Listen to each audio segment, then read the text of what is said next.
जय माता दी। जय माता दी। सत्संग में हम लोग आज नए सेटअप में बैठे हैं और हम अपने उस कैंपस में बैठे हैं जहाँ से हम काम भी करते हैं।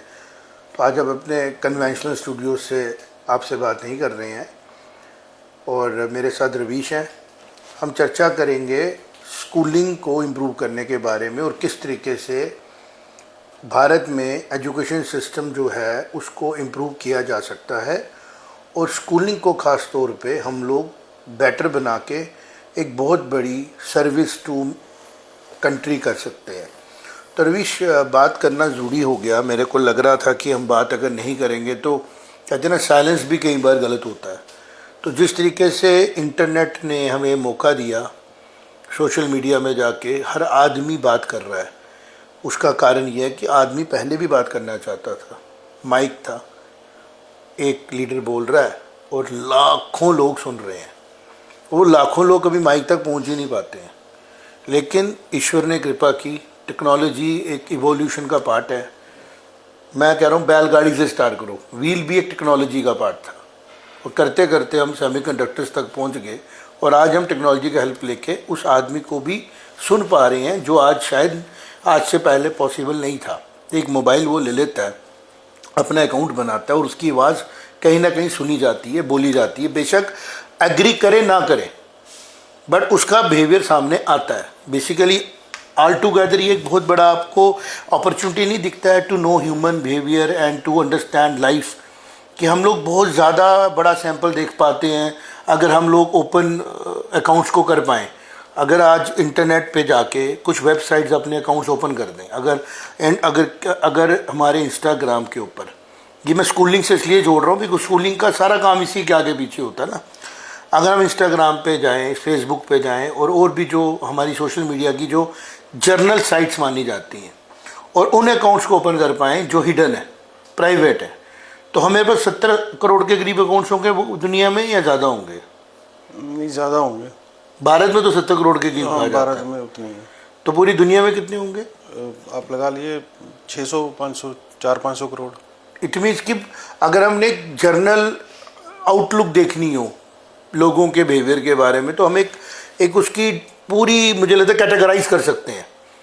लोगों को उनके सोशल मीडिया अकाउंट्स को देख के हम कैटेगराइज कर सकते हैं कि आम लोगों में कितने किस्म की सोचों के लोग हैं।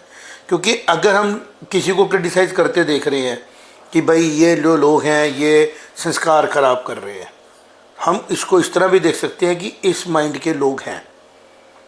सिर्फ इस टेक्नोलॉजी का बेनिफिट ये हो पा रहा है कि हम उनका हिडन पर्सनैलिटी देख पा रहे हैं, जो पर्सनैलिटी उनकी शायद कभी पब्लिक में नहीं ओपन होती, हमें नहीं पता लगती। ये मेरी आपको नहीं पता लगेगी, लेकिन जब हम सोशल मीडिया में देखते हैं कि हमें एक प्राइवेट अकाउंट करने का मौका मिलता है तो उस कम्युनिटी के सामने हम ओपन हो जाते हैं कि ये हमारा मन है, ये हमारी ख्वाहिश है।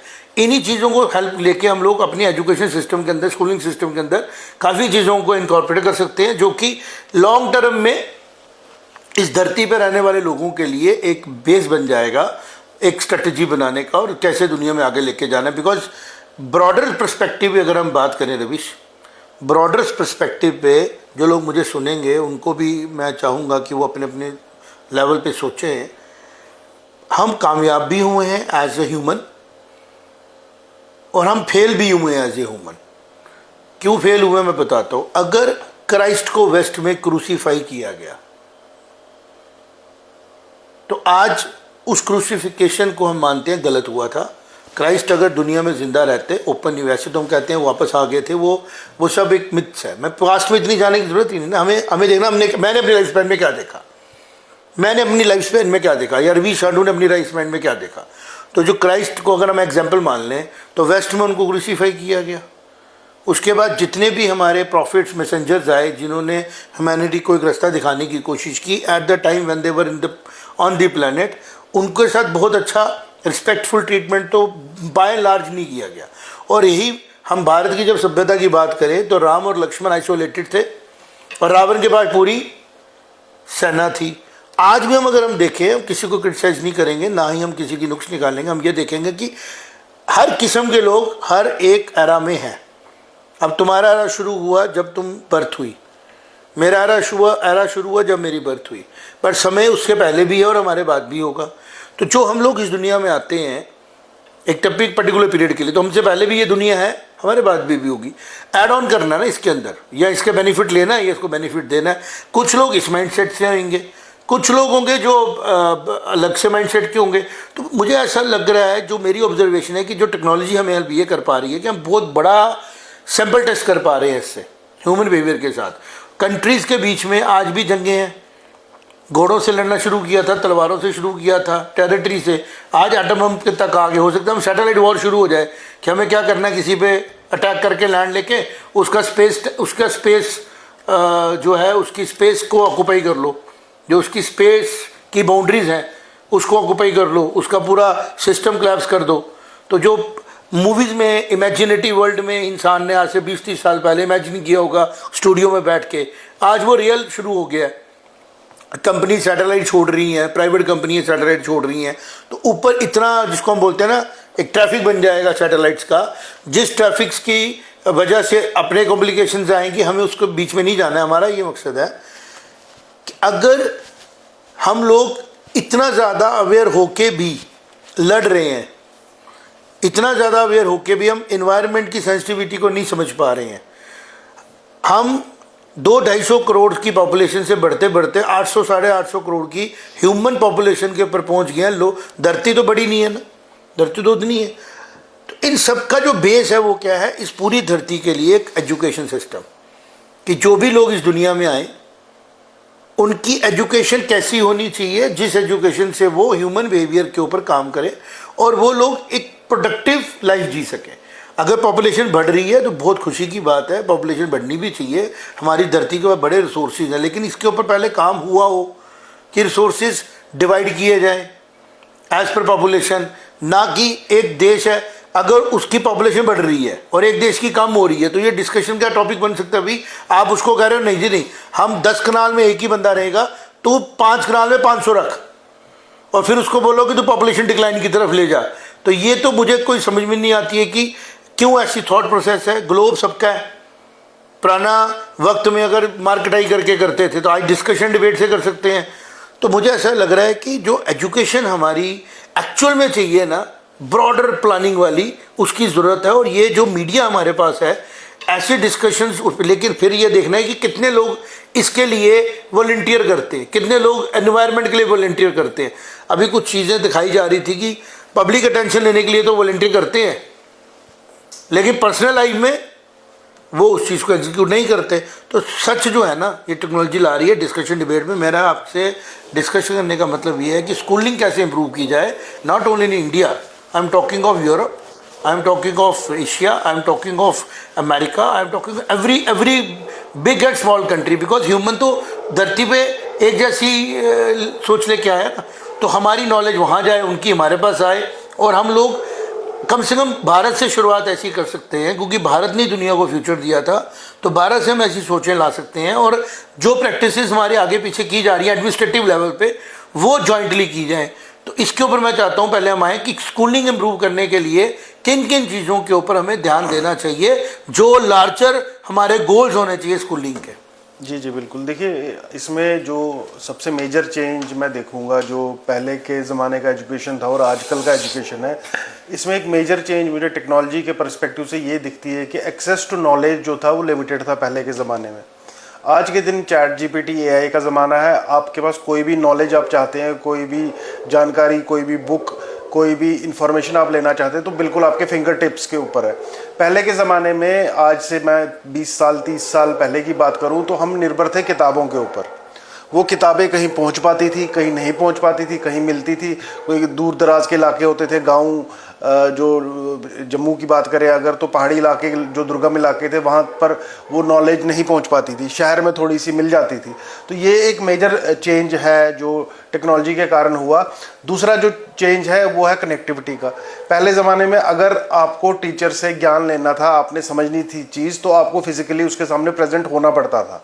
लेकिन आज हमारे पास ऐसी ऐसी टेक्नोलॉजी है, जूम जैसी कंपनी एक है कि जो आपको घर बैठे आपको अपने टीचर के साथ जोड़ती है और आप पढ़ाई अपनी बढ़ा सकते हैं। ये दो चीज़ें जो है, ये दो चीज़ें मैं देख रहा हूँ कि इतने अच्छे तरीके से आज के हमारे जो सिस्टम है, सारा एजुकेशन सिस्टम है, उसमें इसका यूज़ नहीं किया गया है अभी तक। यूज़ में इसका फ़ायदा नहीं उठा पा रहे हैं हमारा जो प्रेजेंट सिस्टम है। देखिए इससे होता क्या है, इससे जो अनड्यू निर्भरता है एक ट्यूशन वाले सिस्टम के ऊपर, एक ट्यूटोरियल के ऊपर, जो अनड्यू हमें जो आम पेरेंट को बिकॉज ऑफ हिज एंग्जाइटी उसको डिपेंड होना पड़ता है, उसकी अब बिल्कुल ज़रूरत नहीं है। अगर आप सुनियोजित तरीके से अगर आप इन दो चीज़ों को जोड़ लें कि आप अपने बच्चे को डिजिटल मीडिया के थ्रू आप उसको नॉलेज भेज पाएँ और उसका कुछ टाइम और कुछ एनर्जी वेस्ट सेव करने के लिए आप उसको ऑनलाइन पढ़ा पाएँ, तो ये दो चीज़ें जो हैं, ये दो चीज़ें हम मिस आउट कर रहे हैं एजुकेशन के ऊपर। जो टेक्नोलॉजी है, टेक्नोलॉजी सिर्फ एक डिजिटल बोर्ड नहीं है कि डिजिटल बोर्ड आ गया तो आपके पास टेक्नोलॉजी आ गई, आपने टेक्नोलॉजी इंप्लीमेंट कर दी। लेकिन एक्चुअल टेक्नोलॉजी जो है वो आपको जो एजुकेशन का जो बिल्कुल रूट ऑफ एजुकेशन है कि access to knowledge and impart knowledge to the kid, to the student, इन दोनों चीज़ों के अंदर आपको टेक्नोलॉजी का इस्तेमाल करना ही करना पड़ेगा। मैं काफ़ी देख पा रहा हूँ, देखो सरकार ने कहा जब 2020 NEP 2020 में आया, उसमें भी काफ़ी हद तक वेगली बात की गई थी कि टेक्नोलॉजी को हम साथ रखेंगे, लेकिन कोई डायरेक्ट क्लासिफिकेशन नहीं थी कि आप किस तरीके से करेंगे। उसमें भी सिर्फ डिजिटल बोर्ड्स और इस टाइप तक ही बात थी, लेकिन टेक्नोलॉजी का मतलब ये नहीं होगा एजुकेशन के लिए। देखिए आपको बच्चे का समय बचाना है, हम जानते हैं, हम भी स्टूडेंट रहे हैं, आपके थ्रू कितने स्टूडेंट आपने देखे हैं। जो सेल्फ स्टडी है वही दैट इज़ द रियल की, जो असली की है, जहां पर असली ब्रेन में स्टोर होती है चीज़ें और वो एग्जाम में निकलती है, वो सेल्फ स्टडी है। तो टेक्नोलॉजी से सबसे पहले आपको टाइम बचाना है बच्चे का, ताकि वो सेल्फ स्टडी पे फोकस कर पाए। फिर वो एक जो 2 बार ले रहा है एक ही चीज़ कि भाई आपके पास एक टीवी है, आप 2 कनेक्शन थोड़ी लेंगे कि एयरटेल का DTH भी लेंगे और टाटा का भाई टाटा स्काई भी लेंगे। तो वो जो 2 बार एक चीज़ को कर रहे हैं, उससे उसका आधा टाइम बच जाएगा कि एक ही जगह उसको स्कूल के अंदर ही उसको क्वालिटी एजुकेशन मिलेगी। तो ये इस चीज़ का होना बहुत ना बड़े अच्छे पॉइंट्स पे बात की, मैं उधर ही आना चाह रहा था। आपने ओवरऑल स्कूलिंग के, जब ग्लोबल स्कूलिंग की हम बात करेंगे तो पहले इस कॉम्प्लेक्स से बाहर आना पड़ेगा कि भारत में स्कूलिंग कम अच्छी होती है, अमेरिका में अच्छी होती है, लंदन में अच्छी होती है, क्योंकि यही कॉम्प्लेक्सेस जो हमें परेशान कर रहे हैं। तो हम पहले सीधे आ जाएंगे जो हमने अभी लेटेस्ट तरीके से देखा। एक कुछ लोग हैं, जैसे एजुकेशन सिस्टम जब भारत में अंग्रेज़ यहाँ से चले गए तो एक ऐसा हम एजुकेशन सिस्टम देंगे जो उन्होंने चलाया हुआ था, जिसमें वो चंद लोगों को एक्सेस देते थे, उनको यहाँ से लेके जाते थे, वहाँ से उनको अपना कॉन्स्टिट्यूशन पढ़ाते थे, जो कॉन्स्टिट्यूशन उन्हें यहाँ पे इम्प्लीमेंट करना था, जो कॉन्स्टिट्यूशन आज तक भी हमारी कोर में जस्टिस नहीं कर पा रहा है। जिस कॉन्स्टिट्यूशन के सेटअप में ग्रास रूट लेवल पे जस्टिस होना पॉसिबल नहीं है, और आज भी हमारे पास कोई मॉडल नहीं है उसको करने का। अगर हम ब्रिटेन का मॉडल फॉलो करें कॉन्स्टिट्यूशन का, जिसका कॉपी हमें यहाँ मिला, हमें जस्टिस नहीं मिल पा रहा है। एक साइड करते हैं। अब आते हैं एजुकेशन सिस्टम में के ऊपर कि उन्होंने एजुकेशन सिस्टम भी अपना दिया हमें, जो उनको भी सेटिस्फाई नहीं कर पा रहा है और ग्लोब को तो कर ही नहीं सकता है। तो उस एजुकेशन सिस्टम का एक बुरा वर्जन क्या आ गया कि हमने एक अपॉर्चुनिटी ग्रैब करने के लिए ट्रेनिंग शुरू कर दी। अपॉर्चुनिटी ग्रैब करनी है उनको, इंडियन सर्विसेज के नाम से, इंडियन सिविल सर्विसेज के नाम से उन्होंने अपने लिए ऑफिसर्स लाने थे और इंडिया से टैलेंट लेके गए। हमने इनको कंट्रोल करना है, ब्यूरोक्रेसी चाहिए हमारे को, हमें सर्विस नहीं चाहिए, हमें ब्यूरोक्रेसी चाहिए जो कंट्रोल करेगी अपने हिसाब से। देन उनको चाहिए थे आर्मी के लोग, उन्होंने वैसे स्ट्रक्चर बनाए। हम उनको गलत नहीं कह रहे हैं, बट उन्होंने इंडिया पे गवर्न करने के लिए, रूल करने के लिए प्रोजेक्ट बनाया। उनका ऑब्जेक्टिव था कि 30 करोड़ लोगों को हमने कैसे एडमिनिस्टर करना है, हमने उनको अच्छी लाइफ कैसे देनी है इंपॉर्टेंट नहीं, और हमने कैसे इनको अवेयर किए बगैर इनके रिसोर्सेज यहाँ से शिप आउट करने हैं। हिस्ट्री का वर्जन लेना ज़रूरी है। आज का वर्जन क्या है? आज वर्जन ये है कि जो एजुकेशन सिस्टम हमारा है वो टोटली नॉन, जिसको बोलते हैं ना, how we can explain it, क्योंकि हम बड़ा रॉ वीडियो शूट कर रहे हैं, हमने कोई सामने कोई स्क्रीन नहीं चला रहे हैं। It's a non functional infrastructure है, और इंफ्रास्ट्रक्चर इतना बड़ा बना चुके हैं उसको हम कि 14 लाख स्कूल बना दिए। और आज भी मैं देख रहा था कुछ कोचिंग सेंटर्स हैं जिनको व्यू किया जाता है, वो आज फिर स्कूलों को गालियाँ दे रहे हैं, चाहे वो किसी प्राइवेट स्कूल के नाम पे उसको गाली गलौज कर रहे हैं। प्राइवेट स्कूल ने गलत किया, मैंने कहा प्राइवेट स्कूल को आप डिवाइड करो बाय नेम। आप जब स्कूल जोड़ रहे हो ना साथ में, तो आप एक बहुत बड़ी भीड़ का विश्वास स्कूलिंग से खत्म कर रहे हो। स्कूलिंग को इम्प्रूव करना, स्कूल को आप गुरुकुल बोलो, स्कूल को आप 1-to-1 बोलो, स्कूल इज़ इम्पोर्टेंट, जहाँ से हर ह्यूमन को पढ़ना। आज भी पूरे ग्लोब में ये चैलेंज है कि सब बच्चे एजुकेशन की तरफ नहीं जा रहे हैं। एजुकेशन मतलब basic hygiene, acceptability, communication skills, और जिंदा रहने के लिए उसको बेसिक स्किल्स जो चाहिए एक इंसान को। क्योंकि बहुत सी आबादी आज भी अमेजोन के जंगलों में ऐसी होगी जो ह्यूमन तो 2025 में पैदा हुए, लेकिन वो एक्सेस शायद 1800 कुछ का भी नहीं ले पाए हैं आज तक। तो मेरा ये कहना है कि जैसे स्कूलिंग कैसे इंप्रूव की जा सकती है, उसके लिए सबसे पहले ज़रूरी है हमें को ये समझना कि ख़राब कैसे हो रही है। ब्रिटिशर का मॉडल ख़राब था, लेकिन फिर भी वो इतना बुरा नहीं था जितना आज हो गया। आज क्या बुरा हुआ, क्रिटिसिज्म नहीं करूँगा, हम लोगों ने एक बहुत बड़ी पिक्चर को जो है ना देखना बंद कर दिया। और मीडिया क्या गलत कर रहा है, आज मैं सुबह एक वॉच कर रहा था, एक इंसान का 2 लाख व्यू है, उसका नाम नहीं मैं लूँगा उसका। उसने क्या किया, उसने कहा स्कूलों में ऐसा हो रहा है, फ़ीस ज़्यादा ली जा रही है।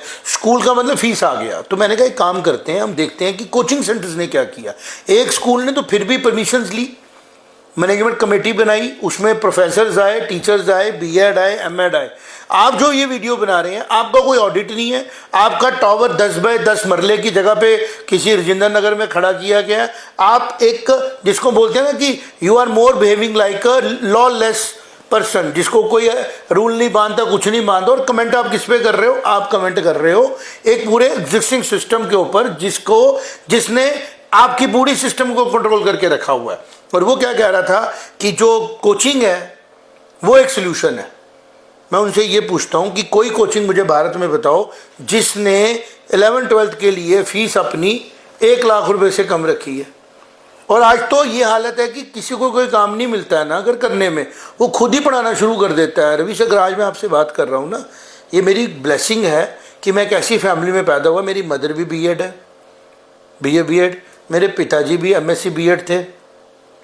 हमारे स्कूल में जिन्होंने हमारे स्कूलों को चलाया वो सब लोग इस एजुकेशन प्रोसेस का पार्ट बने, अच्छी पोस्ट से रिटायर हुए, और उनके साथ रह के मैंने भी थोड़ा बहुत सीखा। मैंने क्या ऐड किया, since I was from a technology background, तो मैंने अपनी ग्रेजुएशन का फ़ायदा किस में उठाया कि जो तुम कह रहे हो ना कि उस प्रोसेस को टेक्नोलॉजी का इंटरफेस बनाना था, वो मैंने बना दिया 96-97 में। लोगों को लगा मैंने स्मार्ट वर्ड कहीं से लाया है। मैंने स्मार्ट वर्ड लाया था कि टेक्नोलॉजी इंटरफेस देना है इसको, कि एजुकेशन के प्रोसेस को टेक्नोलॉजी के थ्रू लेके जाना है। जब ये ऑनलाइन का बूम आया, या ये एडुकॉम कंपनी थी एक जिन्होंने डिजिटल बोर्ड वगैरह लगाए, मैंने उनको यही कहा कि आप टेक्नोलॉजी को एज ए टूल ला रहे हो, टेक्नोलॉजी एज ए सोर्स आनी है, टेक्नोलॉजी एज ए सोल्यूशन आना है। तो आपने इतना पैसा उसका बढ़ा दिया, उस कंपनी ने लाखों करोड़ की अपनी एम्पायर खड़ी कर दी, गुड़गांव में रियल एस्टेट का काम शुरू कर दिया, तो उन्होंने भी इसका अपॉर्चुनिटी का फ़ायदा उठाया। The same is done by the present coaching centres and the coaching mafia, जिसको मैं बोलता हूँ अक्सर, कि इन लोगों ने गवर्नमेंट की पॉलिसीज़ का लुकूना निकाला कि गवर्नमेंट ने जो हमारे सर्टिफिकेट्स हैं 12th पास, 10th पास, ग्रेजुएशन, एमएससी, एमए, उसको इरेलीवेंट कर दिया, और हर चीज़ के लिए प्रोफेशनल बेनिफिट के लिए उन्होंने एक एंट्रेंस लाया, और एंट्रेंस को हम तैयारी कराएंगे। और एंट्रेंस का सिलेबस जो है, कहने को तो वो आता है एज पर बुक्स, लेकिन उसके फॉर्मेट ऐसे हैं जो कि अलाइन नहीं करते हैं ट्रेनिंग प्रोसेस के साथ। तो एक बहुत बड़ा रेवेन्यू मॉडल उन्होंने बना लिया। और उसके साथ क्या हो रहा है, सबसे बड़ी बात जो डिस्क्रिमिनेशन हो रही है वो ये हो रही है, हर आदमी जो है उस भीड़ का हिस्सा बन के अपने आप को सोच रहा है कि मैं उसका पार्ट बन गया हूँ, मुझे मिल जाएगा रिवॉर्ड। लेकिन होगा नहीं ऐसा। होगा क्या, वो इसका पार्ट नहीं बनेंगे, वो रिजेक्शन का पार्ट बनेंगे।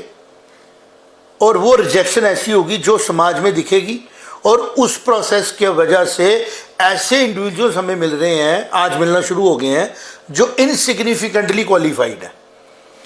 जैसे ऑल इंडिया रैंक का मैं वीडियो देख रहा था, जैसे मैं इस कोचिंग सेंटर का वीडियो देख रहा था, कह रहा था जी स्कूलिंग ख़राब है, कोचिंग अच्छी है। तो मैंने उसकी फ़ीस ही देखी जो बोल रहा था। मेरी भी देखो, आई charge fees, I have got the process, कि मैं इस फीस के साथ क्या करता हूँ, कितने मुलाजम इससे सैलरी लेते हैं, कितने इसमें कमरे हैं, कितने कमरों के हम काम करते हैं, और कितने % हमारे को जो अलाउड है एज़ पर गवर्नमेंट नॉर्म्स हम खर्चते हैं, कितना टैक्स, कितना जीएसटी पे करते हैं, और कितना हमारा एक्चुअल बच्चे पे एक्सपेंडिचर आता है।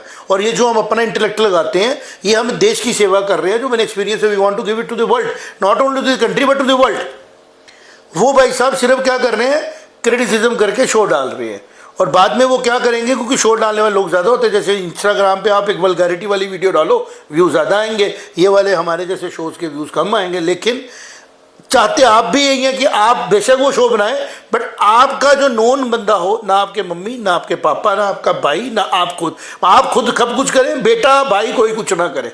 तो वही चीज़ मैं आपको ये एक्सप्लेन कर रहा हूँ कि ये जो एजुकेशन सिस्टम है ना, ये स्कूलिंग से, कॉलेज से, यूनिवर्सिटी से इंटीग्रेट करके ही चलेगा। और जो नौकरी देने का प्रोसेस है, इसको ही डिवाइन करना पड़ेगा। तो वो मुझे आज का एक इंसिडेंट मैंने देखा कि हमारे गाँव में एक बच्चा है, उसके फादर सूबेदार है, वो कोटा पहुँच गया। कोटा पहुँच के वो गलियों में घूम रहा है। मैंने कहा सर इसने IIT करना है।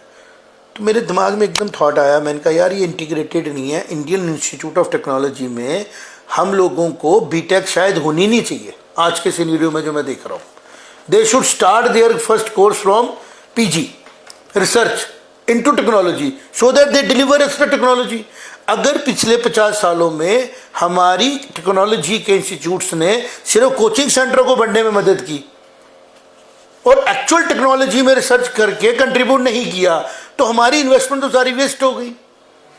मेरा ये मानना है कि अगर हमारे पास आज अपना भारत से, IIT से, किसी भी IIT से बना हुआ एक मोबाइल तक नहीं है, चलो मोबाइल छोड़ो, एक मशीन ऐसी नहीं है जो इस लेवल की हमें टेक्नोलॉजी बना के दे दे, तो हमारे पिछले 50 सालों में क्या रिसर्च किया? रिसर्च इंस्टीट्यूट थे ना ये इंडिया लेवल के, और मकसद यही था इनका। तो ये कारण पता लगा कि ये करने लगे 90s के आते आते कोचिंग आ गई। एक ऐसा बच्चा आ गया ट्यूशन लेके जिसके माइंडसेट में था I have to reap results.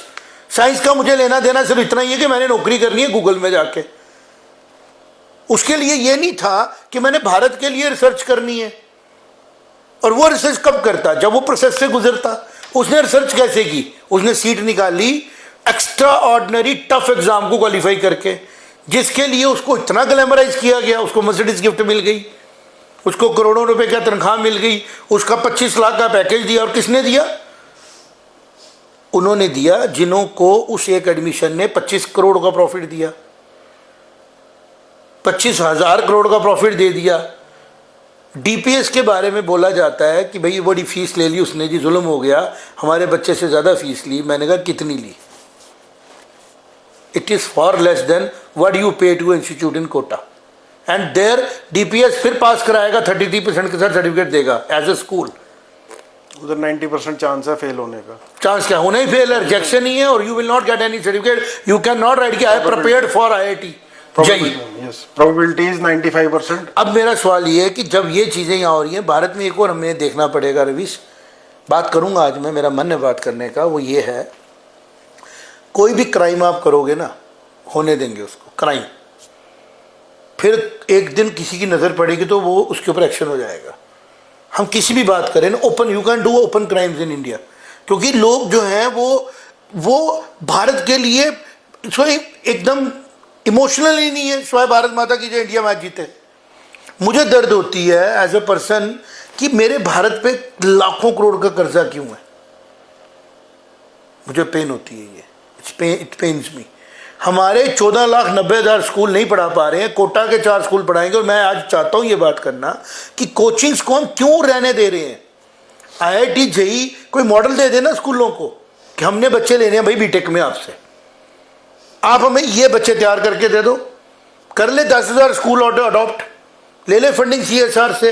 वो क्यों चाहती है कि महेश्वरी इस पर काम करे, वो क्यों चाहता है कि फलाना टीचर काम करे। फिर मूवीज़ वालों को भी इसमें, मतलब थोड़ा प्रॉफिट लेने के लिए आपने मुगलों को देश बेच दिया। आज अपना एजुकेशन सिस्टम आप स्टॉल होने दे रहे हो।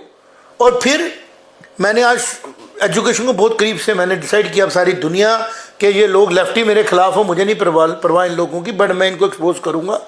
भारत की एजुकेशन सिस्टम जो है, it is hijacked and is hacked system है, और पूरे वर्ल्ड का ही हैक कर चुकी है ये। अब ट्रंप की बात हम करें, उसने क्यों बोला हार्वर्ड में लेफ्ट सेंट्रिक जो है फंडिंग बंद करूंगा मैं? सोर्स ही उधर से आ रहा था। आज आपकी क्वालिफिकेशन का हार्वर्ड की रिसर्च है। अगर हार्वर्ड की रिसर्च ही नॉन कैलकुलेटिव है और नॉन कंक्लूसिव है, तो हार्वर्ड में ठीक किया ना, बिल गेट्स बाहर आ गया। तो आज बिल गेट्स अगर हार्वर्ड से पूरा पढ़ के आता तो शायद बिल गेट्स माइक्रोसॉफ्ट खड़ी नहीं करता, वो भी कम्युनिकेशन के ऊपर बातें, डिप्लोमेसी टॉक्स कर रहा होता। He created a common computer, he created a simple computer, personal computer, and he is not created, he is created a software जिसकी वजह से एक आम आदमी कंप्यूटर के साथ आइडेंटिफाई कर पाया। और माइक्रोसॉफ्ट एक बड़ा एक अपॉर्चुनिटी के तौर पे हमें मिल गया, इसी तरह गूगल मिला। तो ये हार्वर्ड का अगर फंडिंग बंद की गई है तो भारत में हम किसका इंतजार कर रहे हैं? और क्या हम चाहते हैं कि पूरा कोलैप्स कर जाए सिस्टम, इनसिग्निफिकेंट भीड़ आ जाए सड़कों के ऊपर, और फिर हम बोलें जी भारत के पास मैन पावर थी अपॉर्चुनिटी लॉस्ट। तो चाइना के ऊपर हम जब जाते हैं तो पता लगता है कि चाइना ने सख्ती के साथ कोचिंग सेंटर बैन कर दिए, प्राइवेट ट्यूटोरियल बैन की। उसने कहा it is a pure discrimination between my citizens, क्योंकि अगर एक बच्चा पर्सनली कोच करके आ रहा है और एग्ज़ाम कॉमन दे रहा है तो ये दूसरे बच्चे को अपॉर्चुनिटी नहीं मिली है, तो ये नहीं कि उसको मिलनी चाहिए। उसने कहा कि इसने एक्सेस लिया है, हमें नेचुरली टैलेंटेड बच्चे चाहिए, हमें फोर्स अपॉन करके ट्रेनिंग लेके आके प्राइज लेने वाले बच्चे नहीं चाहिए। वो रिसर्च नहीं करेंगे, वो हार्डवर्क नहीं करेंगे, वो प्रोसेस से नहीं गुजरेंगे, वो बेसिकली ऐसी सोल्स बन जाएंगे जो सिर्फ देखेंगी कि हमें प्रॉफिट रीप कैसे करना है। और प्रॉफिट रीप लेने के लिए there is always a shortcut. सबसे ज़्यादा धंधा लॉटरी का चल रहा है ना, सबसे ज़्यादा ऐप्स वो बिक रही है ना। मैं हैरान हो गया, मैंने एक दिन ऐप खोली, उसमें आया था जी मैं एयर होस्टेस हूँ, मुझे जगदम पैसे मिल गए। मैंने सोचा कोई पता नहीं इसको कोई रिसर्च किया होगा इसने, आगे पता किया वो एक ऐड थी और पूरी शक्ल बनाई है जैसे हिंदुस्तान टाइम की या न्यू टाइम्स ऑफ इंडिया की न्यूज़ होती है। तो मैंने हैरान हो गया, मैंने कहा इफ़ दिस इज़ हैपनिंग और हम लोग शांत करके बैठे रहेंगे तो हम अपनी नज़रों में जस्टिफाई नहीं कर पाएंगे। तो इसलिए हमने डिसाइड किया मैं और तू बैठेंगे, आज हम इसके ऊपर बात करेंगे। तो हम जिस पे बात कर रहे हैं वो स्कूलिंग सिस्टम, पूरे ग्लोब में एक स्कूलिंग सिस्टम की ज़रूरत है जो उन मुद्दों को ज़रूर सामने लाए। एक तो एम्प्लॉयमेंट नेचुरली ज़िंदा रहना है, स्किल्स, दूसरा इंटरनेशनल अफेयर्स के बारे में सिटीजन्स को पता हो कि हमारे लिए हमारा देश, हमारा पड़ोसी कितना ज़रूरी है, उसका क्या सिग्निफिकेंस है। आज हमारे पड़ोसी हमसे लड़ रहे हैं भारत की अगर हम बात करें, अगर बांग्लादेश, पाकिस्तान, चाइना और भारत में आपस में एक स्टेबिलिटी की बात चले और स्कूलिंग इनकी अच्छी हुई हो, एजुकेशन अच्छी हुई है लीडरों की, तो ये पावर पॉलिटिक्स नहीं ना खेलेंगे, ये मैनेज करेंगे एक हिस्से को बैठ के, या नहीं? बिल्कुल। आज यूरोप आपस में लड़े नहीं ना रशिया के साथ, या कन्फ्लिक्ट्स नहीं ना हो। इसका मतलब ये है कि जो टेक्नोलॉजी 70 करोड़ लोगों को भारत में जोड़ पा रही है या कनेक्ट कर पा रही है, 400 लोगों को कनेक्ट कर पा रही है, वो टेक्नोलॉजी का इस्तेमाल अभी भी पूरी तरह हम उसके लिए नहीं कर रहे हैं जिसके लिए किया जा सकता है। अब तो गूगल की हेल्प से हम लोग लैंग्वेज बैरियर से भी बाहर आ गए हैं। जैसे मैं अभी हिंदी में बोल रहा हूँ मिक्स में, तो कोई बंदा इसको जर्मनी में कन्वर्ट करके लगभग समझ सकता है क्या बोला गूगल की ऐप से। सबटाइटल नहीं, सबटाइटल्स भी आ सकता है दूसरे लैंग्वेज, मैं भी उसके सुन सकता हूँ क्या बोला। तो दिस क्लियर्स मैनी प्रॉब्लम्स। तो एजुकेशन के अंदर सबसे पहले जो हमने अपने इंस्टीट्यूशन में किया वो तो हम कर ही रहे हैं, लेकिन मैं बड़ा छोटा सा रोल भी नहीं प्ले कर पा रहा हूँ बिकॉज बहुत बड़ा मॉब जो है ना टैलेंट का, वो ये कोचिंग सेंटर्स अपने साथ इन्वॉल्व कर रहे हैं विद मुझे लगता है इसको ठीक नहीं किया जा सकता। इसको एक ही तरीका है। अब कोटा की अगर हम बात करें, it's a hot plate. Kota में गर्मी होती है, आपने 5-6 लाख बच्चे 4 लाख उठाए कोटा में प्लेस कर दिए, उस पर इंफ्रास्ट्रक्चर खड़ा कर दिया। अगर हम देखें कार्बन फुटप्रिंट कितना आ रहा है उस वजह से उस पर्टिकुलर जगह का, तो हमें काफ़ी चीज़ें क्लियर होंगी। एक जगह पे आपने एसी ऑन कर दिए, मिनिमम 9 मंथ्स एसी ऑन होगा, उसकी बिजली की कंजम्पशन बढ़ी। ये सारे बच्चे अपने अपने रीजन्स में अपने अपने रीजनल इंजीनियरिंग कॉलेजेस से बेसिक चीज़ें पढ़ के आईआईटी की तरह रेफर किए जाते by becoming the leader in their own subject. कि जो पूरे इंडिया के हमारे रीजनल इंजीनियरिंग कॉलेजेस हैं वो सारे इंजीनियरिंग कॉलेजेस इकट्ठे होते और उनका एक कॉमन, आप मल्टीपल एग्जाम लेते, मल्टीपल एक्सपोजर लेते, फिर जो उनमें से टैलेंट निकल के आता है जिसको आप इंटरनेशनल लेवल पे कम्पीट कराने के लिए भेज सकते हो, तो शायद एक अच्छा मॉडल हम दे सकते थे। और इसी तरह ग्लोब का कि जब सारे यूनिवर्सिटियों से इंटरकनेक्टेड है, टैलेंट निकल के आता है बाहर और वो टैलेंट फिर पूरे देश के लिए, पूरी दुनिया के लिए सोचता है। फिर शायद हम मार्स पे जो कह रहे हैं हम कॉलोनी बनानी है, वो कलेक्टिव एफर्ट से जल्दी बन जाए, ग्लेशियर पिघलना बंद हो जाए, पॉपुलेशन को भी हैंडल कर दें, डाइवर्सिफिकेशन हो जाए। लेकिन जब हम टेक्नोलॉजी की हेल्प सिर्फ लें to express the hidden personalities. तो फिर तो हम लोगों ने zombies ही बना दिए ना। वो zombies अभी आ रहे हैं हमारे इंटरनेट के ऊपर सॉफ्ट कॉपीज के तौर पे, किसी दिन वो सड़कों पे आना शुरू हो जाएंगे, वो दिख रहे हैं पॉलिटिकल बेनिफिट लेने के लिए। जो कि एक हिडन हमारी पर्सनैलिटी होनी चाहिए थी, हमारे अंदर का राक्षस हिडन होना चाहिए था, बाहर नहीं आना चाहिए था। लेकिन जब वो कमरे में बाहर आना शुरू हुआ तो वो नेट पे आया। जब नेट पे आया उनको पता ही 10,000 लोग और हमारी तरह, तो वो सड़क पे भी आएगा। जब वो सड़क पे आएगा तो ह्यूमन का इवोल्यूशन प्रोग्रेसिव नहीं होगा, नॉन प्रोग्रेसिव हो गया। ह्यूमन का इवोल्यूशन है कि वो ह्यूमन अपनी एग्जिस्टेंस एनिमल इंस्टिंक्ट से ऊपर उठा और उसने ग्रेटर नॉलेज के बारे में सोचा, और उसी ग्रेटर नॉलेज का देन है हमारे प्रेजेंट देश।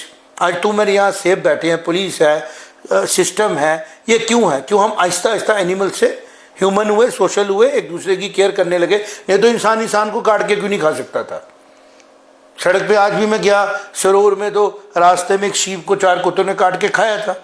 इंसान अभी काट तो नहीं ना दूसरे को, क्योंकि ह्यूमन इवॉल्व हुआ। तो अगर किसी भी कंट्री में एवोल्यूशन हो रही है, कोई बेटर बात हो रही है, तो कम्युनिकेशन से वहाँ पहुँच जाती है। तो मेरा ये कहना है, ये मेरा लोगों तक ये बात पहुँचाना है कि आप सब लोग मिलके, नहीं भी मिलना चाहते हो, व्यू तो दो कम से कम, आप बात तो करो। नहीं तो सबसे बड़ा लॉस किसको होगा? जो ये लोग पैदा हो रहे हैं या हो चुके हैं, और जो आने वाले जनरेशन हैं, उन लोगों को हमें एक अच्छा एजुकेशन सिस्टम देना है। हम नहीं कहेंगे पहले अच्छा था, पहले का ज़माना पहले, आज भी अच्छा है, लेकिन ये और अच्छा कैसे हो सकता है? कोचिंग भी शायद अच्छी होगी किसी टाइम पे, और कैसे अच्छी हो सकती है? लेकिन कोचिंग अगर ले रही है तो वो स्कूलिंग को रिप्लेस कर रही है, और वो स्कूलिंग को रिप्लेस करने के लिए प्रॉपरली तैयार नहीं है। वो सिर्फ रिप्लेस किसको कर पा रही है? प्रिपरेशन फॉर एंट्रेंस एग्जाम को, जो कि बड़ा छोटा पार्ट है एजुकेशन प्रोसेस का, और वो भी बड़े लो लेवल पे है उसकी वैल्यूएशन। उस वैल्यूएशन से हमें साइंटिस्ट नहीं मिलने। अभी मैं एक बात कर रहा था, 2012 का ऑल इंडिया टॉपर है जो एग्ज़ाम का, उसकी वीडियो मैं देख रहा था। उसमें वो कह रहा है कि मैं अभी ऑल इंडिया रैंक 1 था, मैं सिंपल गाँव का हूँ, और मैंने पढ़ाई शढ़ाई की, मैंने रैंक लिया, फिर सारे कोचिंग सेंटरों ने मेरे को बड़ा पब्लिश वगैरह कर दिया, सब कुछ हो गया, रातों रात में सेलिब्रिटी बन गया, मेरी होर्डिंगें लग गई। और नेक्स्ट बड़ी इंपॉर्टेंट है बात करना, पेरेंट्स तक ये बात पहुँचाना। फिर वो क्या कर रहा है? He became the one of the bachelors in AIIMS Delhi, क्योंकि टॉपर था तो एम्स दिल्ली मिला। फिर उसने चंडीगढ़ पीजी से रेडियोलॉजी में किया।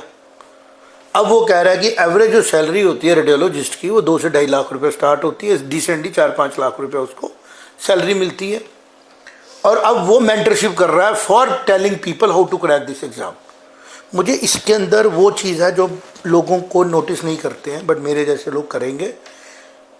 अगर वो बच्चा इतना क्षमता का था, जो ऑल इंडिया एग्ज़ाम में जिसमें 18-20 लाख लोगों ने ब्रेनस्टॉर्मिंग की 11th-12th केमिस्ट्री, फिजिक्स और बायोलॉजी में, he should have landed in a research institute, he should have done research.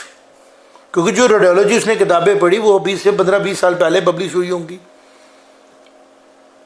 अब वो प्रैक्टिस करके कह रहा है जी मुझे लाइफ पार्टनर मिल गया है चंडीगढ़ में ही, तो मैंने उधर से ही लाइफ गुजारनी है। What he will be doing? He will be practising medicine and radiology.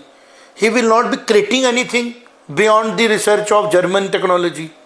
City scan से बियॉन्ड चले जाते, कोई नए टेक्नोलॉजीज लाते, उसमें कंट्रीब्यूट करते, और उसकी इंडस्ट्री भारत में लगती, तो भारत ग्रेट होता ना।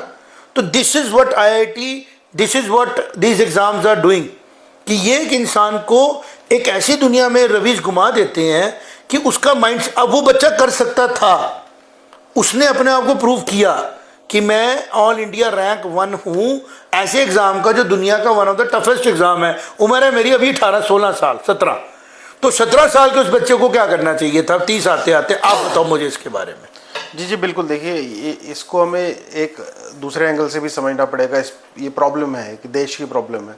प्रॉब्लम ये है कि हमारा खर्चा तो देश बहुत कर रहा है, बजट बहुत बड़ा होता है हमारा, लेकिन जो रिसर्च की तरफ फंड जाना चाहिए वो कहीं ना कहीं अभी तक हम नहीं समझ पाए हैं कि उसकी इम्पोर्टेंस कितनी है। अब होता क्या है कि आप जिस बच्चे की आपने एग्जाम्पल ली, उस बच्चे को पता है कि अगर वो रिसर्च करेगा उसमें उसको सरकार इतनी ज़्यादा सपोर्ट या उसका जो खर्चा है वो उठा नहीं पाएगी।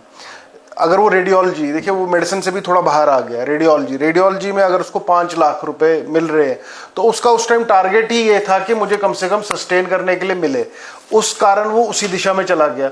अब ये जो ये प्रॉब्लम है, ये दिक्कत है जो देश के साथ, क्योंकि देखिए फ्यूचर जो है, आज हम अमेरिका को देख रहे हैं, अमेरिका वर्ल्ड लीडर है हर चीज़ में। वो क्यों है? क्योंकि वो साइंस और टेक्नोलॉजी में आगे रहा, उसने बनाया चीज़ें, जो चीज़ हम एआई अगर हम आज देख रहे हैं, ये 2012-13 में मिलिट्री ग्रेड टेक्नोलॉजी थी इजराइल और अमेरिकन आर्मी के लिए, वो यूज़ कर रहे थे वो आज से 10 साल पहले। तो अब जब वो टेक्नोलॉजी बिल्कुल वो ख़त्म होने को आ गई कि भाई चलो ठीक है अब टेक्नोलॉजी इतनी नहीं है, तो उन्होंने बेचना शुरू कर दिया कि भाई चलो थर्ड वर्ल्ड को हम बेच देते हैं। लेकिन हमको समझना पड़ेगा कि जो इस तरीके के लोग हैं, जो टॉपर है, जिसका साइंस में इंस्टिंक्ट बहुत अच्छा है, जो साइंस को बहुत अच्छे से समझ सकता है, वो बिल्कुल सही बात आपने बोली, वो रिसर्च कर सकता है। और ये भी आपने बहुत अच्छे से बोला कि एक्चुअली में जो बीटेक है वो IIT से ख़त्म कर देनी चाहिए, क्योंकि देखिए आपके पास इतने सारे इंजीनियरिंग कॉलेज हैं, पूरे इंफ्रास्ट्रक्चर टीचर्स के साथ लेके, लेकिन बच्चे वहाँ नहीं जा रहे हैं। बेटर ये है कि आप इंजीनियरिंग, देखिए नॉर्मल चीज़ है, 11वीं 12वीं जैसी चीज़ है ऑलमोस्ट, आपने भी की है। जी, तो ऑलमोस्ट इतना कुछ सीरियस चीज़ नहीं है। नॉर्मल जो BE किया हुआ ही एक स्टूडेंट होता है, वो पढ़ा लेता है दूसरे बच्चे को। टीचर्स हाँ होता है, मैंने कॉलेजेस में देखा, कॉलेजेस में जनरली ट्यूटरशिप होती है। नहीं, मेरा कहने का मतलब टीचर भी BE होता है, उसका भी डिग्री वही होता है, लेकिन वो पढ़ाता है। तो इस तरीके से होता है, एक्सपीरियंस टीचर भी मिल जाते हैं। लेकिन जो IIT है, सरकार को एक अच्छा अमाउंट जो है, अच्छा जो बजट का पार्ट है, वो रिसर्च की तरफ रखना चाहिए। इन्होंने जो मोदी काल में हमने देखा कि इन्होंने स्पेस के ऊपर काफ़ी पैसा खर्चा किया। जितेंद्र सिंह जी जो थे हमारे उधमपुर कठुआ के जो MP हैं, वो रिजल्ट भी मिला, वो उसमें बिल्कुल रिजल्ट मिला, काम हुआ। लेकिन अब जो साइंस एंड टेक्नोलॉजी है, जो टेक्नोलॉजी खासतौर से मैं बोल रहा हूँ, जो AI का काम हो रहा है, या जो एनवायरनमेंट के ऊपर हमें हेल्प करेगी, काफ़ी चीज़ें हैं उसमें। आपको देखिए क्या होता है कि जैसे फ़ोन है, ये जो हमारे पास ये फ़ोन है मेरे हाथ में, इसमें जो मटेरियल लगा है ना, वो तो 500-700 रुपये का ही लगा है। अगर मैं हार्डवेयर की बात करूं, कोई थोड़ा कॉपर लगा होगा, थोड़ा सा गोल्ड के ट्रेसेस लगे हैं, कोई प्लास्टिक लगा है, तो 1000 रुपये से भी कम का ये इसका प्राइस है। लेकिन चूंकि ये पता है कि कितनी मात्रा में कहाँ डालना है, डिजाइनिंग जो इसका पेटेंट है, बेसिकली पेटेंट जो है, जो टेक्नोलॉजी, जो इंटेलेक्ट है, उसका 99% ये कंपनी ले रही है। होते ही उसी के, क्योंकि उसी ये प्रेजेंट है, ये थोड़ा 10 साल पहले का पास। अकल बड़ी की बहस, हमारे भारत की संस्कृति में क्या सवाल होता है, अकल बड़ी की बहस। आज हमारे को पढ़ा दिया गया भैंस बड़ी है, अकल की वैल्यू नहीं करो। तो हमें आपका यही कहना है ना कि इंटेलेक्ट की तरफ हमने काम नहीं किया। बिल्कुल, हमने उस तरह इंटेलेक्ट तो है, उसको पॉलिश करने में रेस नहीं लगाई। पॉलिसी फेलियर रहा है कहीं ना कहीं पुरानी सरकार। ये ग्लोबल प्रॉब्लम है। नहीं, क्योंकि अमेरिका ने भी हार्वर्ड से ड्रॉपर को निकाला ना, Bill Gates was a dropper. और जितने भी, अच्छा आइंस्टाइन की बात कर लो, आई कैन प्रूव, जाइए हमारा ढूंढिए, Einstein was denied admission in polytechnic. हाँ, वो उसको थोड़ा वीक स्टूडेंट था वो स्टार्ट में। आइंस्टाइन को जो प्रेजेंट एजुकेशन सिस्टम ग्लोब का है ना, उसके ड्रॉप आउट्स भी कामयाब हुए हैं, क्योंकि उसमें ऐसा नहीं कि वो, हम ये मानेंगे कि वो आज से 25 साल पुराना डीजल इंजन है जिसकी एफिशिएंसी कम है, लेकिन फिर भी इंजन है। आप तो कुछ और ही ला रहे हो जो हिल ही नहीं रहा। आप कह रहे हो कोचिंग सेंटर ला रहे हैं, साइंस सिखा रहा है। भाई जो लेवल पे आप साइंस सिखा रहे हो, मैथ सिखा रहे हो पूरे ग्लोब को, 11-12, वो एररफुल है, एररलेस नहीं है। जैसे जैसे साइंस टेक्नोलॉजी नेक्स्ट लेवल जाती है, एरर कम होना शुरू हो जाता है, एक्यूरेसी पे आते हैं। अब आपने किसके इंतजार करने, सीधे नीचे ले आओ ना एररलेस। आप वेट किसका कर रहे हो, कोई आप डेयर क्यों नहीं कर रहे हो? तो मेरा ये कहना है कि जो ये कोचिंग सेंटर्स का एक नया ट्रेंड आ गया कि स्कूलिंग को गालियाँ निकालो, स्कूलिंग को बुरा बोलो, स्कूलिंग को बुरा बोलो। आप एक स्टैम्पीड लेके जा रहे हो, कभी कोटा, कभी कचौनी में, कहीं किसी जगह, और आप रिसोर्सेज को डाइवर्सिफाई करने की बजाय सेंट्रलाइज कर रहे हो। तभी मैंने कहा अगर आप एक वाइट पेपर लाए कि कोटा की वजह से कितना कार्बन फुटप्रिंट बढ़ा वहां पे, और इंडिया को क्या प्रॉफिट हुआ, एजुकेशन कैपिटल उसको नहीं बोल सकते ना हम। वहां से वेब सीरीज निकली, वहां पे एडोलेसेंट बच्चों की गलत रिलेशनशिप की चीजें बाहर निकली, वहां से गलत suicide word, I don't want to use this word in my, काफी ज्यादा आया क्योंकि काफी स्ट्रेस बढ़ा, क्रिएटिविटी फेलियर हुआ, इमोशनल प्रॉब्लम्स आई। तो बीइंग इन एजुकेशन मैं एक सोल्यूशन देख पा रहा हूं कि इंटीग्रेशन करनी जरूरी है, कि आपका इंडियन स्कूलिंग सिस्टम खाली भारत का नहीं, every country should be integrated with the central education process. अगर हम धरती को देखते हैं कि लिवेबल रहना है, नहीं तो ये 800 करोड़ लोगों की अगर भीड़ बन गई ना तो हमें बम मारने की जरूरत ही नहीं है कहीं पे, ये एक दूसरे को मार काट के ही खत्म हो जाएंगे। अभी आपने देखा, अभी आप देख रहे हैं स्टैम्पीड में लोग मर जाते हैं। एक ट्रेन का डिब्बा है, मैं देख रहा हूँ पैंट पहनी है, शर्ट पहनी है, डिब्बे का साइज जो है वो फुल है, और पढ़े लिखे लोग जिनके हाथ में बैग है, इसका मतलब जेब में 4 पैसे भी होंगे, वो धक्का मार रहे हैं कि अंदर घुस जाऊं मैं। यहाँ से माइंडसेट समझ में आता है कि इन लोगों की जो बेसिक एजुकेशन हुई है इनको तो सिखाया ही नहीं सिखा पाए हैं, और उनमें से मोस्टली बच्चे मैट्रिक पास होंगे, 10 साल स्कूल में गए होंगे, कम से कम 5 तो गए ही होंगे, तो 5 year failed. The same way America में स्कूलिंग में किए हुए लोग गोलियां मार रहे हैं स्कूलों में जाके। तो इसके लिए एक नए एजुकेशन सिस्टम की ज़रूरत है, जो अमेरिका को भी चाहिए, फिनलैंड को भी चाहिए, और जो लोग इनके तारीफे करने वाले आ जाते हैं ना, उन लोगों को हाथ जोड़ने चाहिए, भैया जी थोड़ी देर साइड में बैठो। क्योंकि हार्वर्ड को अगर फंडिंग बंद की गई है by the people, those who are considered as advance people, तो इसको सोचने की ज़रूरत है। इसी तरह आज एक न्यूज़ चली थी रविश, डीयू का एक वो है छात्र नेता है ना, उसका नाम पता नहीं क्या था, मैंने सुबह ही सर्च किया था। उसको बोला जाता है जी ये वो है मटका मैन, बोलते हैं कि वो पानी के मटके वगैरह लगाए उसने बच्चों को पानी पिलाने के लिए। तो अच्छा लगा, मैंने कहा चलो जी अच्छी बात है, अगर वो मटका मैन है तो वो ठीक काम कर रहा है। उसने क्या किया, एक मैम थे, मैम ने उसको बोला, एक अपनी क्लास में प्रिंसिपल का वो चल रहा है ना कि जिन्होंने वो गोबर लगा दिया कि गोबर से मौसम ठंडा होता है, तो उन्होंने एक काम किया। तो ये भाई साहब आगे कि स्टूडेंट क्यों करेंगे ऐसा, उनके उधर गोबर मारना शुरू कर दिया, ऐसा कर दिया। मैं उससे बात करता हूँ, हम वहाँ तक पहुँच नहीं पाएंगे। इसका नाम है रौनक इसको बोलते हैं, इसका नाम रौनक है। तो मैंने उसको का कहना है, अब हमारा आकमन था, हमारा पेज हम बात करेंगे। उन मैम का ये कहना था कि आप कह रहे हो जी हमें बाबा आदम के ज़माने, आप अपनी टेक्नोलॉजी, वो भी एक टेक्नोलॉजी है सीमेंट कंक्रीट की, एसी लगाने की, ये भी एक टेक्नोलॉजी है। आप इसको कैसे कहते हो जी हमारे छात्र ने? तो because you belong to a political party. मेरी कोई पॉलिटिकल पार्टी नहीं है, I am not associated with anybody. हम कांग्रेस में भी काम कर चुके हैं एज ए पर्सन, हम बीजेपी के साथ भी काम कर रहे हैं, हम हर उस पार्टी के साथ काम कर रहे हैं जो पार्टी ट्रुथ के साथ चलती है। कांग्रेस होने का मतलब नहीं ना हो गया कि आप जिस लैंड पे खड़े हो सच को झूठ, झूठ को सच बोलोगे। अमेरिका की टेक्नोलॉजी है 150 साल पुरानी है, 200 साल पुरानी। गोबर के ऊपर आपने कौन सा, मिट्टी से तो आज भी आप करते हो sound proofing and heat resistance. आज भी हमने हीट रेजिस्टेंस, अगर हमने बोर्ड्स लगाने हैं, they are made of mud. अगर एक प्रिंसिपल ने एक एग्जाम्पल दी, तू जाके वहाँ पे पत्थर वो मार रहा है, तू तो नेता बन गया ना, तो स्टूडेंट लीडर था ही नहीं। तो अगर स्टूडेंट लीडर होता तो तुझे वहाँ जाना है, कहना मैम आपने अच्छा काम किया, ये तो हमारी लर्निंग है, आप बात बताएं, हम चाहते हैं हम सेमिनार करें। खुद तू मटके में पानी ठंडा करके बेच रहा है, या सॉरी तूने मटके में पानी बेचा और तू लीडर बन गया कि तू सिंपैथेटिक है। तो सेम फिलॉसफी वो दीवार पे लगा रहे थे, क्योंकि रेत और सीमेंट बड़े अच्छे इंसुलेटर नहीं है ना, ब्रिक्स तो मड इंसुलेटर है। तो खुद तू मटका पानी बना रहा है कि मड से पानी ठंडा हो रहा है। तो अगर क्लास के बीच में लगाई जा रही थी वॉल, तो तू उसको भारत की सभ्यता से जोड़ के प्राउड फील कर। तू कह रहा था जी मैं बाबा आदम के ज़माने में लेके जा रहे हैं, मतलब यू आर नॉट अंडरस्टैंडिंग कि टेक्नोलॉजी कहीं अमेरिका से टेक्नोलॉजी आ रही है, करें बहुत बढ़िया है। अगर ये टेक्नोलॉजी अमेरिका यहाँ से अडॉप्ट कर ले, उसको भेजना पड़ेगा मुझे लगता है IIM अहमदाबाद में, वहाँ पे अभी भी हॉस्टलों में ना पखे मैनेज करने की बजाय टेक्नोलॉजी से हेल्प करके वेंटिलेशन की गई है। एनर्जी सेविंग बिल्डिंग्स बनानी पड़ती हैं। तो उसके लिए मैडम सॉरी बोल रही है और टॉयलेट्स की बात कर रहा है। भाई साहब आपको ज़रूरत ही नहीं कुछ करने की, आप अपनी पढ़ाई करो पहले आराम से बैठ के। और तभी मैंने कहा था कि ये जो पॉलिटिक्स है ना, रॉन्ग प्रैक्टिसेस, ये स्टूडेंट लाइफ में होनी नहीं चाहिए।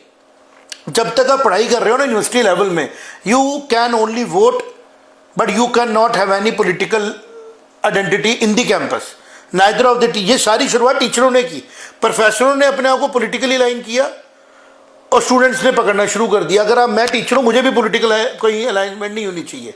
और अगर कोई प्रोफेसर है उसकी भी वो इन्फ्लुएंस करेगा ना थॉट प्रोसेस को, तो जहाँ कॉन्फ्लिक्ट होगा ग्रास रूट लेवल पे। वहाँ कैसे आप कोई चीज़ ठीक कर सकते हो? नहीं कर सकते ना आप। तो मेरा ये कहना है कि जो स्कूलिंग ओवरऑल है उसको ठीक करने के स्टेप बाय स्टेप है। एक तो उसको जोड़ो आपस में, उसका पूरा ट्रेजेक्ट्री चेक करो, एंड गोल क्या लेना है वो चेक करो। हमें ऐसे ग्लोबल लीडर्स चाहिए जो अमेरिका में पैदा हो तो भारत का सोचें, भारत में पैदा हो तो चाइना का सोचे, चाइना में पैदा हो तो भारत का सोचे, पूरे ग्लोब की ह्यूमैनिटी का सोचे।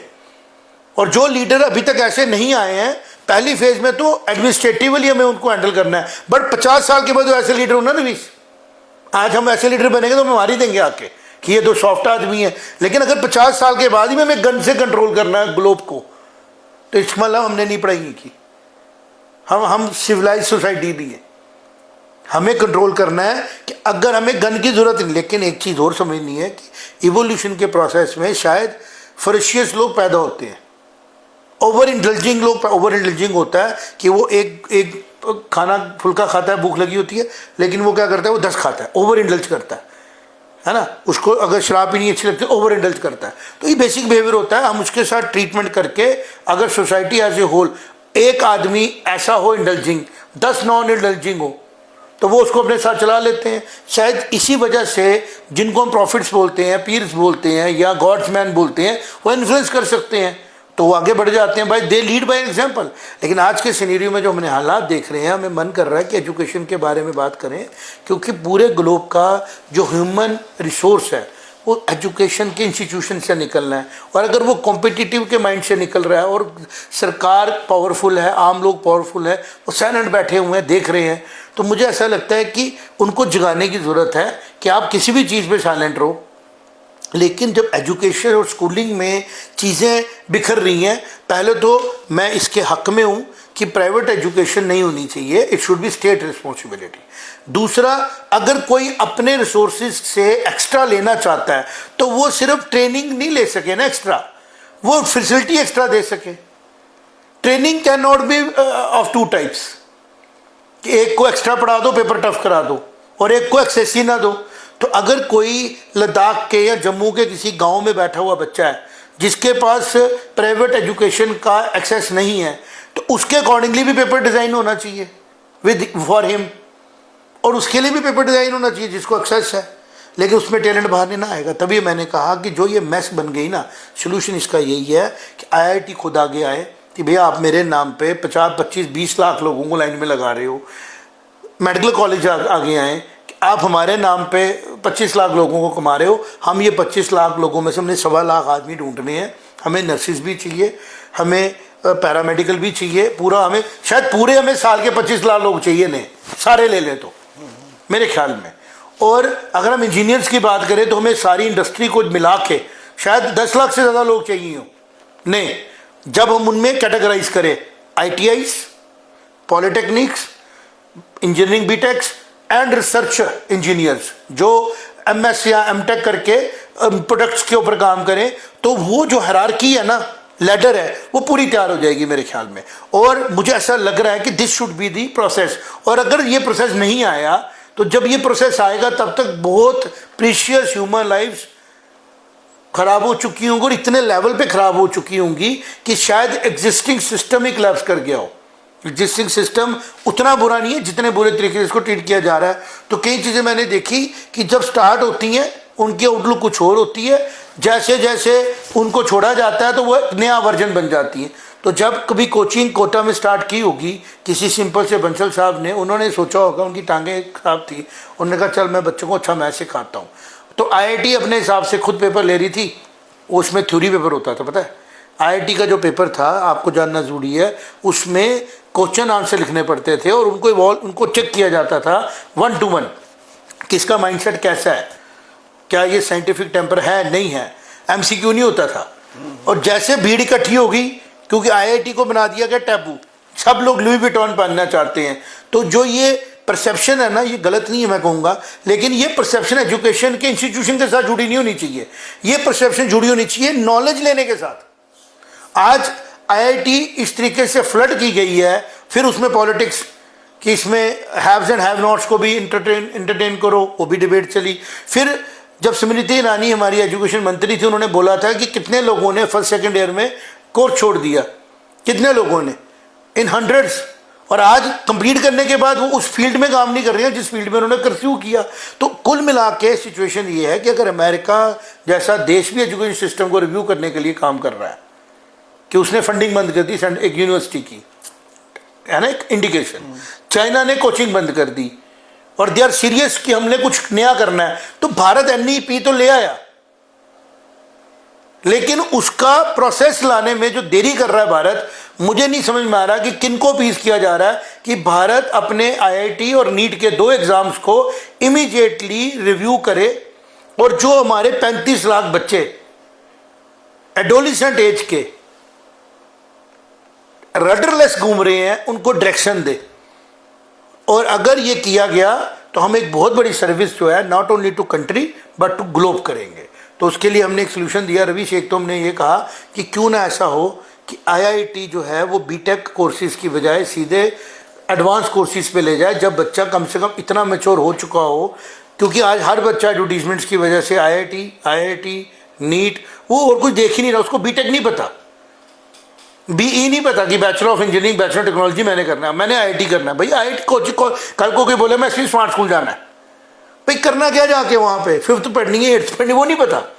तो आप ये बताओ जी मैंने जी ट्रेन में चढ़ना है, जाना किधर है, वो पता ही नहीं है। तो मुझे ऐसा लगा कि मैं इसके बारे में बात करूँ, एक तेरे साथ बिठाऊँ। हमने डिस्कशन किया, हमने अपने मन की बात ओपन की है, क्योंकि टेक्नोलॉजी में मौका दे रही है। मन शांत हुआ कि हमने जो ऑब्ज़र्व किया था कि एक तो आईआईटी का जो हमने आपसे बात की, दूसरा हमने कहा था कि जो रिसोर्स वेस्ट हो रहा है, तीसरा हमने कुछ यूट्यूब के ऊपर वीडियोस देखे थे जिन्होंने क्रिटिसाइज़ किया था परसेप्शन बिल्डिंग के लिए। जैसे किसी ज़माने में देसी गाय के घी को बोला फैट है, तो उन्होंने बेचना था रिफाइंड ऑयल, और वो आना था बाहर की शिपिंग कंपनियों से। इसी तरह एजुकेशन के बारे में स्कूल ख़राब है, स्कूल ख़राब है, तो गवर्नमेंट के 14,90,000 स्कूलों में से तो आपने पॉपुलेशन शिफ्ट कर दी प्राइवेट स्कूलों में। अब प्राइवेट से आप चाहते हैं वो पहुंच जाएं आपके 4x4 के कमरे में, और फिर आप बड़े बड़े कोचिंग सेंटरों के आईपीओज लाएं फॉर बिकें। अभी कंक्लूजन में मैं बता देता हूँ कुछ चीज़ें जो पेरेंट के नोटिस में होनी चाहिए।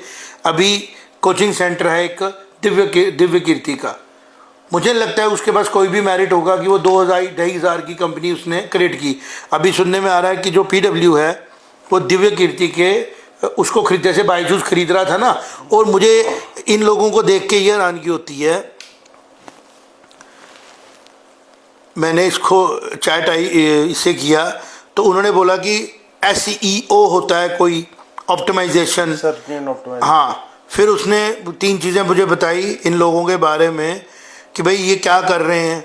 फिर ये पता लगा कि इन लोगों के पास इतना पैसा आता कहाँ से है कि ये एक परसेप्शन बना देते हैं।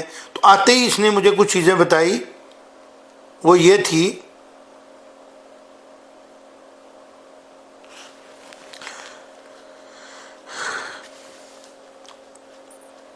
कि एक जो 11th-12th को पढ़ाती है कंपनी, उसका रेवेन्यू जो है 1800 करोड़ का है, और फिर ये बता रही है उसको इतना प्रॉफिट हुआ, इतना लॉस हुआ, अब वो इतनी फंडिंग उठा रहा है, ये 25 में लाना चाहती हैं अपनी IPO। तो ये एजुकेशन की लर्निंग को कमर्शियली ओपन नहीं कर बैठे हैं। बिल्कुल, ये तो है ही, हो रहा है और हम कह रहे हैं कि एजुकेशन ग्लोबली नॉन कमर्शियल होनी चाहिए। बिल्कुल। और सोसाइटी कह रही है कि नहीं जी स्कूल की फीस बढ़ गई है, रणवीर हायर सेकेंडरी में 500 रुपये क्यों लिया जा रहा है, डिस्क्रिमिनेशन है। और खुद एक किसान अपना खेत बेच के इनके पास जा रहा है। तो इनको तो रोकने का कोई तरीका नहीं ना। उस ट्रेन में डब्बे की तरह जैसे लोगों ने जाना था कहीं पे, उनको एक्साइज किया गया, आप नहीं पहुंचे तो आप रहे ही नहीं, लोग धक्का पे धक्का लगा, और जो वाइज लोग थे वो कुछ कर नहीं रहे थे। तो अपना कर्म करना है। फिर मैंने इनसे और बात की, लिखा क्या है sir, valuation growth, potential growth, profitability declining, edtech marketing volatility, probability of returns. ये कह रहा है कि 30% रिटर्न के चांसेस हैं। अगर ये चीज़ें हम एजुकेशन में बच्चे को देने के टाइम पे कोई गवर्नमेंट गलती से बोल दे, मुझे गवर्नमेंट गिरी जाएगी। बिल्कुल। और ये लोग ओपनली बोल रहे हैं कि हम आए ही पैसे कमाने हैं, हमें नहीं फर्क पड़ेगा कि आपका बच्चा क्या कर रहा है, हमने उसको एंगेज कर लेना है, आपको सपने बेच देने हैं, फिर आप जाओ बाढ़ में, और फिर हमने एक दिन अपनी कंपनी बंद करके दुबई चले जाना है बायजूस की तरह। और लोग भीड़ में आते रहेंगे जाते रहेंगे, जैसे किसी ने किसी ज़माने में डालडा घी बेचा लोग बीमार हुए, खराब हुए, कोई फर्क नहीं पड़ा, किसी ने कोई कमर्शियल का आइडेंटिटी बेची। स्कूल आज भी कंट्रोलेबल ऑर्गेनाइजेशंस हैं। अगर आज भी भारत समझ जाता है तो जो इंफ्रास्ट्रक्चर हमारा बना हुआ है ना प्राइमरी मिडिल का, ये बड़ा सुंदर इंफ्रास्ट्रक्चर बन चुका है, पिछले 70 सालों की मेहनत हुई है। इसको बेटर बनाने के लिए हमें किसी स्मार्ट क्लास को लाने की ज़रूरत नहीं है, प्रोसेस को लाने की ज़रूरत है। हर प्राइमरी स्कूल मिडिल से जुड़े, हर मिडिल हाई से जुड़े, हर हायर सेकेंडरी से, हर हायर सेकेंडरी कॉलेज से, हर कॉलेज यूनिवर्सिटी से जुड़े। इसी तरह टेक्नोलॉजी का भी इंटरफेस हो, इसी तरह पैरामेडिकल का जुड़ा हुआ जुगाड़ हो, सारे बच्चे अपने अपने जोग्राफिकल एरियाज़ में रहें और बड़ा ज़्यादा इन्फ्लक्स नहीं आए। और इंस्टीट्यूट्स जो हों हमारे इस तरीके से स्प्रेड हों, ये नॉर्थ का है, ये साउथ का है, ये ईस्ट का, ये वेस्ट का है, इस तरीके से स्प्रेड किए गए हों जिनके अंदर की जो आने वाली पॉपुलेशन ग्रोथ है वो भी रेस्ट हो। प्रेजेंट की हालत तो ये लग रही है कि पॉपुलेशन स्कूलों से बाहर चली गई है, कंजस्ट हो चुकी है। और उसका ज़्यादा नुकसान ये है कि जो भारत का डीएनए है ना रिसर्च वाला, वो वर्ल्ड को कंट्रीब्यूट नहीं कर पा रहा है।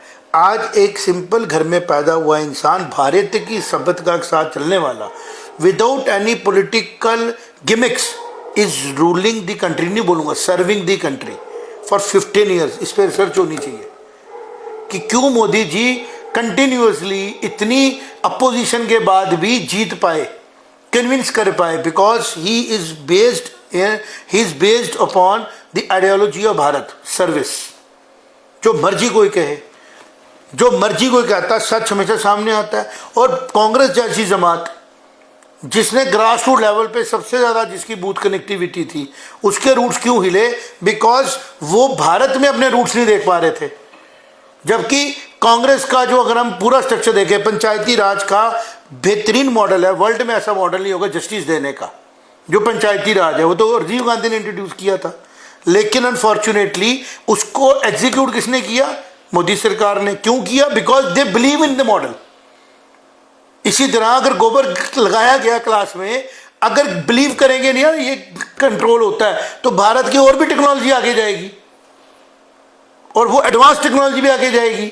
लेकिन जब उसमें पॉलिटिक्स आ जाएगी तो नहीं होगा। तो कोचिंग सेंटर जो है वो बहुत पैसा इन्फ्लुएंस कर रहे हैं, और अगर भारत की सरकार ने इसका ध्यान नहीं दिया, ऑलरेडी नहीं दिया हुआ है और बहुत लॉस हो चुका है, बहुत बड़ा लॉस ऑलरेडी हमारा हो चुका है। हमें ऐसे डॉक्टर मिले, अगर ऑल इंडिया रैंक 1 एक सिंपल रेडियोलॉजिस्ट बन के खुश हो रहा है ना, तो ये उसकी खुशी नहीं है, ये लॉस है। ऐसे अगर हम केस स्टडी हमें करने का मौका मिले, हम देखें कि जिन्होंने आईआईटी टॉप किया उनमें से कितने लोग जो हैं टेक्नोलॉजी में परस्यू कर रहे हैं, कितने लोग वापस कंट्री में आए हैं। मैं कहता हूँ अमेरिका में ही रहे, बट अगर वो ग्लोबली भी कंट्रीब्यूट कर रहे हैं, दे आर कंट्रीब्यूटिंग, क्योंकि contribution is more important than your existence. Ultimately हमें खुशी होगी कि भारत में पैदा हुए थे। जैसे पॉलिटिकल साइंटिस्ट हैं हमारे, वो पैदा कहीं हुए, कंट्रीब्यूट पूरे वर्ल्ड में किया। इसी तरह साइंस एंड टेक्नोलॉजी, इसी तरह मैं बात कर रहा हूँ, नॉट नेसेसरली कि मैं हम लोग, हमारा विजन है कि पूरी दुनिया ठीक हो, पहले हमारा देश बेटर बने हमारे से, फिर पूरी दुनिया ठीक हो। तो इस पॉइंट के ऊपर हमने आज चर्चा की और हमने एक्सप्लोर किया। अब मेरा सोचना है कि हम आहिस्ता आहिस्ता ना कुछ ऐसे इंटरेक्शंस लाएंगे जिसमें हम जो ट्रेंडिंग वीडियोज़ हैं ना उनको डिकोड करेंगे। जैसे हमने कहा कि एक कोचिंग सेंटर ने एक वीडियो बनाया जिसका मकसद ये था कि स्कूल ख़राब है, आप कोचिंग की तरफ आओ।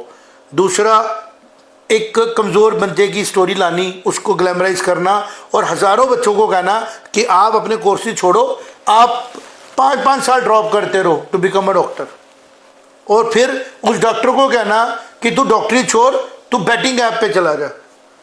तो ये ज़रूरी है, जिनको लोगों को नॉलेज है कि हम लोग इसके बारे में बात करें, हमने की। और उम्मीद है इन बातों से आपको कोई बेनिफिट होगा। कोशिश करेंगे हम और प्रिसाइज होकर बात करें और ज़्यादा एक्यूरेट होकर बात करें। लेकिन सच ये है कि जितना हम लोग बच्चों से इंटरेक्ट करते हैं, जितना सिस्टम के साथ जुड़े हुए हैं, उतना हमें ज़्यादा एक्सप्लोरेशन होता है। तो मन करता है कि सब कुछ खोल के ले आओ, और आहिस्ता आहिस्ता हम लोग सीख रहे हैं कि हमारी बात ज़्यादा लोगों तक पहुँचे। शायद हमें भगवान ने चुना है, तभी हम बात कर पा रहे हैं। आपको भी चुना होगा, आप भी बात करें, और अल्टीमेटली हम कहाँ ले जाएं? एक integrated setup for delivering education and schooling. जैसे आईसीएस के बगैर कोई भी हमारा इलेक्ट्रॉनिक नहीं बनता, क्योंकि इंटीग्रेटेड सर्किट होता है।